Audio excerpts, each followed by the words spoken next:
Computer එකක් පාවිච්චි කරන යනකොට අපිට ගොඩක් ප්‍රශ්න එන්න පුළුවන් මේ සිස්ටම් එකේ.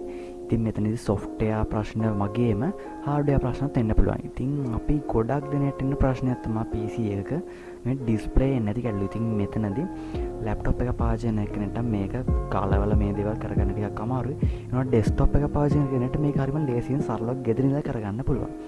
ඉතින් අද අපි බලමු කොහොමද මේක ෆික්ස් කරගන්නේ කියලා. ඒ වගේම දැන්ටමත් channel එක subscribe කරලා නැත්නම් subscribe කරන්න. ඒ වගේම ඊට පස්සේ bell icon එක click කරලා මම ඔයාලට දාන video එක සංකටම ගෙන්න ගන්න.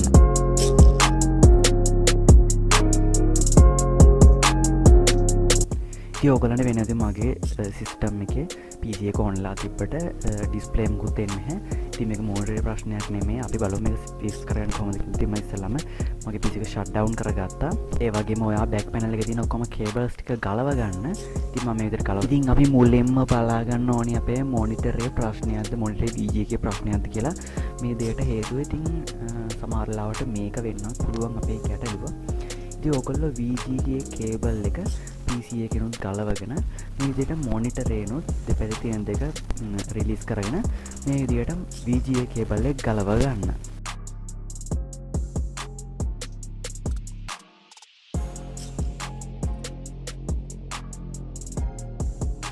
ඉතින් අපි ඒ විදිහට ගලව ගත්තට පස්සේ අපිට පුළුවන් මේකේ මොන හරි pins ඇද වෙලාද කියලා දෙපැත්තෙම බලා ගන්න. ඉතින් මේ වගේ දෙයක් වෙලා තියෙනවා නම් අපිට පුළුවන් VGA එක රීප්ලේස් කරගන්න. එතකොට අපේ ගැටලුව අපිට විසඳ ගන්න පුළුවන්.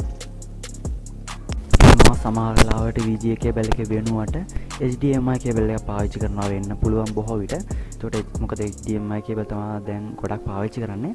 ඉතින් ඔයා ඒකත් පොඩ්ඩක් ගලවකට බලන්න. ඒ වගේ වෙන කේබල් එකක් ප්ලග් කරගෙන බලන්න මේක වැඩ කරනවද කියලා. ඉතින් මගේ කී අවුලක් නැති හින්දා මම ආයෙමත් මේ විදියට මේක ප්ලග් කරගන්නවා. ඉතින් ඩිස්ප්ලේ කේබල් එකේ කිසිම ගැටලුවක් නැත්නම් අපිට සිද්ධ වෙනවා අපේ PC එකේ BIOS clear කරගන්න. ගොඩක් දුරට අපිට මේක මගින් මේ ගැටලුව විසඳ ගන්න පුළුවන්. අපිට තියෙන්නේ මේකේ තියෙන side panel එක ගලව ගන්න ඕනි ඉස්සෙල්ලාම. මම මේ විදිහට මගේ screws දෙක screw driver එකක් අරගෙන මේ විදිහට ගලව ගන්නවා. ඉතින් ඒක ගලව ගත්තට පස්සේ අපිට පුළුවන් අපේ side panel එක ලේසියෙන්ම ගලව ගන්න.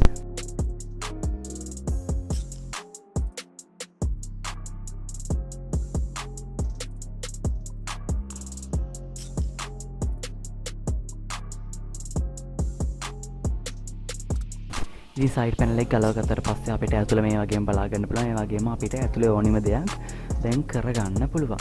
ඉතින් මේ තියෙන CMOS බැටරිය අපි ඉස්සෙල්ලාම මේක ගලව ගන්න ඕනි.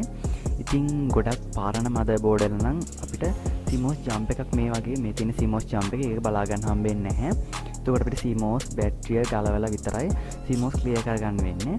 ඉතින් මම මේ විදිහට මගේ CMOS බැටරිය ඉස්සෙල්ලාම ගලව ගත්තා. ඊට පස්සේ මම මේ විදිහට මගේ CMOS clear කරන jump එක තියෙනවා.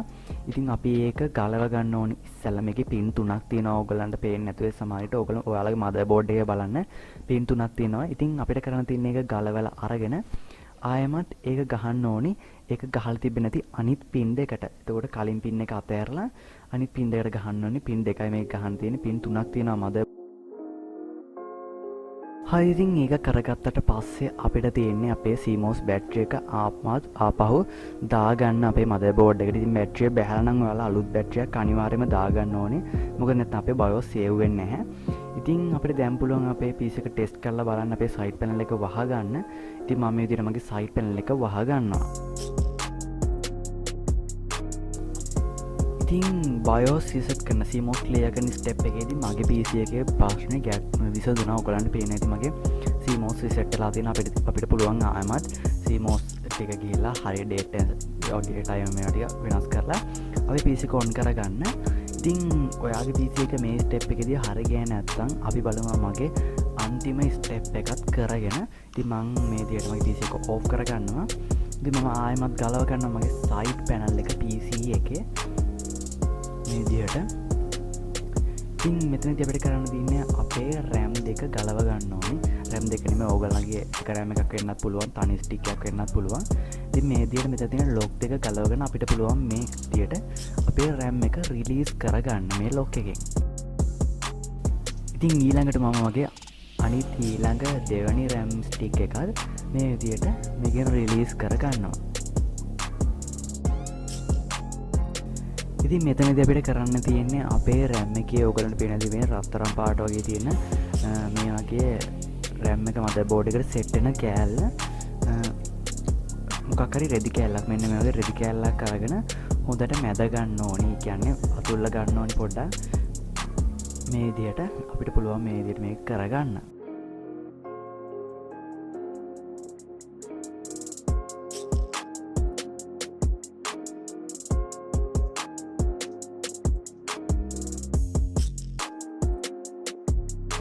ඒ වගේ මීට අමතරව අපිට කරන්න පුළුවන් මේ වගේ ඉරේස් එකක් අරගෙන අපේ RAM එකේ මේ කෑල්ල ටික හොඳින් පිරිමැද ගන්න ඕනේ. වැඩියම තද කරන්නේ නැතුව.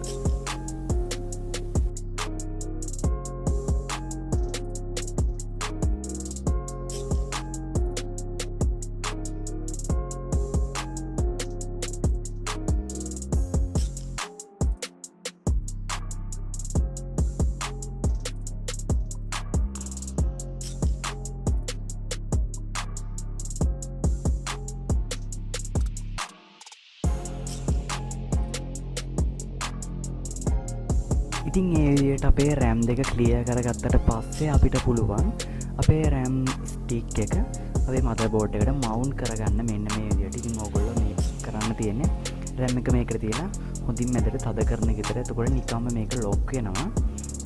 ඉතින් ඕගොල්ලෝ ඒ වගේම බලන්න මේක හොඳට ලොක් වෙලාද කියලා. මේ ලොක් දෙක හරියට මෙන්න මේ වගේ වැටිලා තියෙන්න ඕනේ.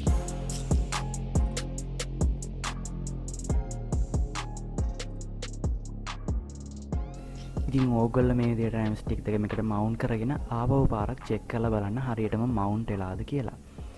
ඉතින් අපි දැන් ඔන් කරලා බලමු අපේ PC එක. ඔයාලත් ඔන් කරලා බලන්න. මගේ නම් කොහොමද දැන් හරි ගිහිල්ලා තියෙන්නේ. මගේ කලින් හරි ගිහිල්ලා තිබ්බේ. ඉතින් අපි දැන් බලමු ආයෙමත් මේ විදිහට PC එක ඔන් කරලා මම මේ විදිහට PC එක ඔන් කරගන්නවා.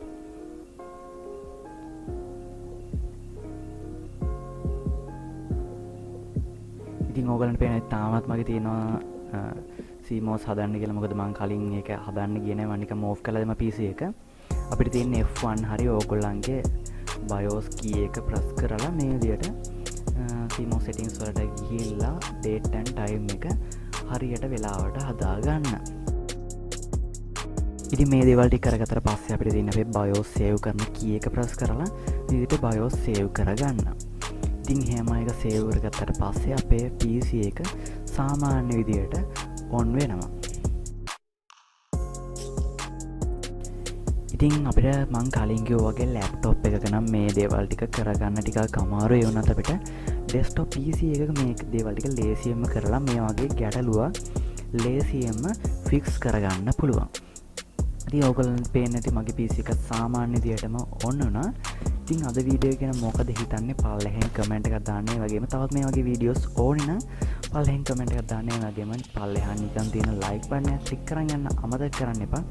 ඒ වගේම channel එකට subscribe 500ක් ආවා. ඉතින් තව 500 වුණ subscribe 1000 point එකට යන්න.